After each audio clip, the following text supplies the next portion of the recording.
Hey everybody, this is a quick video in case you have a Breville brand pressure cooker, slow cooker, and you notice that there is steam or air, that's leaking out of the lid, and you're wondering, what do you need, what's causing this, and what do you need to do to fix it?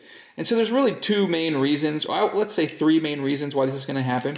Number one is just going to be that your lid is not on properly, and that's going to be both the lid and also the silicone rubber sealing gasket that goes between the lid and the main unit is going to be it could be like not seated properly into the holder and all that kind of stuff.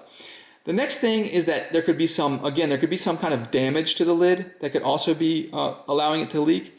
But then one more thing that it could also be is that it could just be that it needs to be cleaned. So if that silicone gasket gets dirty, then it cannot sit right, and then it won't get a proper seal, and it will allow steam or air to come out. So if you're able to check those things, you should be able to get a tight seal on your pressure cooker. Thanks a lot for watching. Have a great day.